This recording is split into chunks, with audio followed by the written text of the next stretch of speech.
you ever been to a fair? A county fair is so much fun. There's a whole section of animals. There might be a whole building full of sheep, and the judges are judging these animals based on things like their coat and the shininess of their coat, or how big their head is, or how beautiful their tails are. And there's a building that has pigs in it, and the judges are judging them on the same kinds of things: how much they weigh, how long they are from snout to tail. There's a whole building full of bunnies usually. It's so much fun to see the animal section of a fair. But that's not all. A county fair has lots of great tractors that kids can climb on and stand inside the tire and look at how big the tire is. They have a whole big strip full of food, so you can get funnel cakes and cotton candy and slushies and soda and frozen lemonade and hot dogs on a stick. And then there's the rides. They've got the tilt-a-whirl and the rides where you spin in circles, and a Ferris wheel and bumper cars and lots of games. And you'd walk past the games and the people would say, "Hey, come play a game for a quarter and try to shoot the duck with the water gun, or try to aim the beanbag into this bucket and you'll win a big stuffed animal prize." The fair is a big deal when you might live in a small town. It's where you meet your friends and families for an afternoon of fun, and it only comes around once a year. You can imagine how excited the Zuckermans are, and Fern and her family too, right? Hey friends, let's see what happens at the fair. Chapter 17 is called Uncle. Uncle? Well, we know that Fern's uncle is Uncle Zuckerman, but wonder if there's going to be a different uncle. Let's find out. When they pulled into the fairgrounds, they could hear music and see the Ferris wheel turning in the sky. They could smell the dust of the racetrack where the sprinkling cart had moistened it, and they could smell hamburgers frying and see the balloons aloft. They could hear sheep blatting in their pens. An enormous voice over the loudspeaker said, "Attention, please. Will the owner of a Pontiac car, license plate number 82439, please move your car away from the fireworks shed?" "Can I have some money?" asked Fern. "Can I too?" said Avery. "I'm going to win a doll by spinning a wheel, and it will stop at the right number," said Avery. "I'm going to steer a jet plane and make it bump into another one." "Can I have a balloon?" asked Fern. "Can I have a frozen custard and a cheeseburger and some raspberry soda?" said Avery. "You children be quiet till we get the pig unloaded," said Mrs. Arable. "Let's let the children go off by themselves," suggested Mr. Arable. "The fair only comes once a year." Mr. Arable gave Fern 2 quarters and 2 dimes. He gave Avery 5 dimes and 4 nickels. "Now run along," he said, "and remember, the money has to last all day. Don't spend it all the first few minutes. And be back here at the truck at noontime so we can all have lunch together. And don't eat a lot of stuff that's going to make you sick to your stomachs. And if you go to those swings," said Mrs. Arable, "you hang on tight. You hang on very tight, you hear me? And don't get lost," said Mrs. Zuckerman. "And don't get dirty. And don't get overheated," said their mother. "Watch out for pickpockets," cautioned their father. "And don't cross that racetrack when the horses are coming," said Mrs. Zuckerman. The children grabbed each other by the hand and danced off in the direction of the merry-go-round, toward the wonderful music and the wonderful adventure and the wonderful excitement, into the wonderful midway where there would be no parents to guard them and guide them, and where they could be happy and free and do as they pleased. Can't you just picture Fern and Avery running off to have fun at the fair? Now, did you notice something was strange about how much money that Mr. Arable gave them? Mr. Arable gave Fern 2 quarters and 2 dimes, and he gave Avery 5 dimes and 4 nickels. Now, does that seem like a lot of money? If we were going to the fair, I think I would have to give both of my kids 2 $20 bills at least to get through the day. But this book is written. You can go back to find out when a book was published. Did you know that? Every book has a date of when it was published. And this book was published in 1952. 1952. So money was a lot different back then. What we would know as a little bit of money, like quarters and dimes and nickels, would get you a lot further back in 1952. All right, there goes Fern and Avery. And look, they're holding hands because they might be a little nervous, right? There's a lot of people at the fair. Here's the Ferris wheel. Here's the pirate ship ride. And all these people, oh, here's a merry-go-round.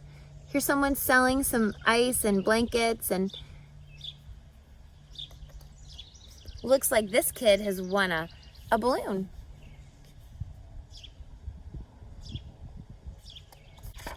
Mrs. Arable stood quietly and watched them go. Then she sighed. Then she blew her nose. "Do you really think it's all right?" she asked. "Well, they've got to grow up sometime," said Mr. Arable, "and a fair is a good place to start, I guess." While Wilbur was being unloaded and taken out of his crate and into his new pig pen, crowds gathered to watch. They stared at the sign, "Zuckerman's Famous Pig." Wilbur stared back and tried to look extra good. He was pleased with his new home. The pen was grassy and it was shaded from the sun by a shed roof. Charlotte, watching her chance, scrambled out of the crate and climbed up a post to the underside of the roof. Nobody noticed her. Templeton, not wishing to come out in broad daylight, stayed quietly under the straw at the bottom of the crate. Mr. Zuckerman poured some skim milk into Wilbur's trough, pitched clean straw into his pen, and then he and Mrs. Zuckerman and the Arables walked away toward the cattle barn to look at purebred cows and to see the sights. Mr. Zuckerman particularly wanted to look at tractors. Mrs. Zuckerman wanted to see a deep freeze. Lurvy wandered off by himself, hoping to meet friends and have some fun on the midway. As soon as the people were gone, Charlotte spoke to Wilbur. "It's a good thing you can't see what I see," she said. "What do you see?"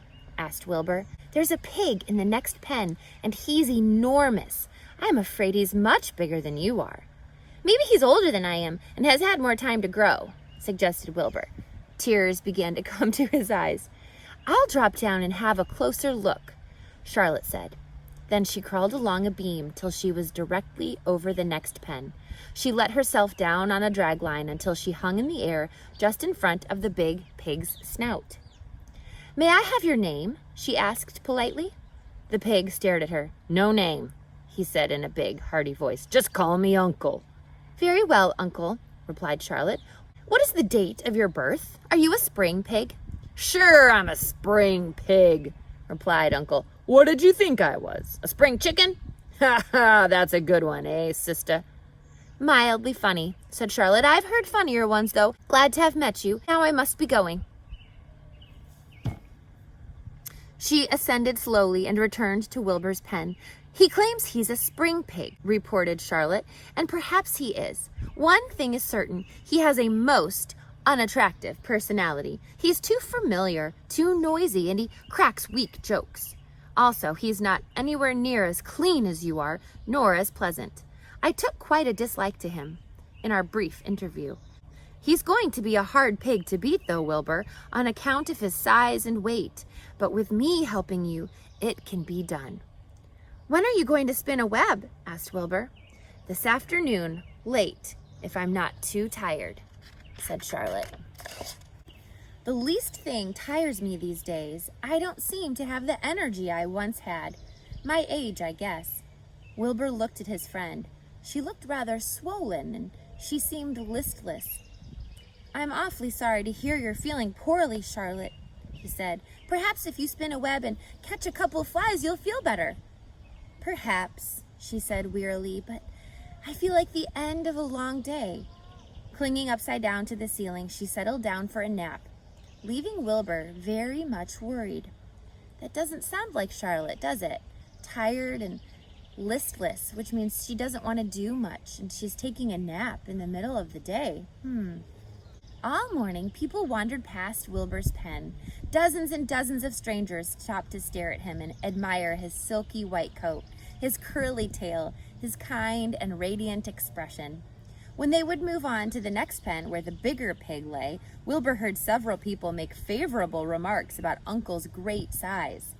He couldn't help overhearing these remarks, and he couldn't help worrying. And now, with Charlotte not feeling well, he thought, "Oh dear."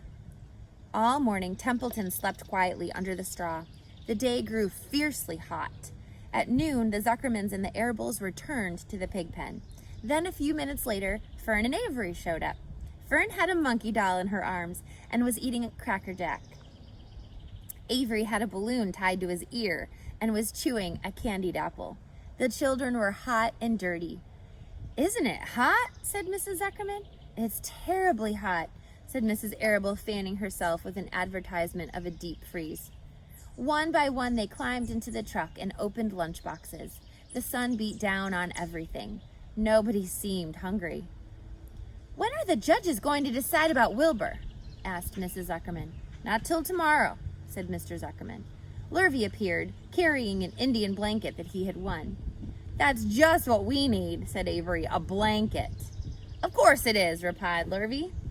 And he spread the blanket across the sideboards of the truck so that it was like a little tent. The children sat in the shade under the blanket and felt better. After lunch, they stretched out and fell asleep. It's been a long morning for them so far at the fair. They've rode rides, they've won prizes, they've gotten treats. Meanwhile, Wilbur's nervous about the pig next to him. Why do you think he's so nervous about that pig called Uncle? I think he's nervous that if he doesn't win the blue ribbon, that Mr. Zuckerman might kill him, right? That he's not worth anything if he doesn't win the main prize. So I think Wilbur's feeling a little nervous about that and really needs Charlotte to help him. But Charlotte isn't feeling herself either, is she? Let's see what happens next.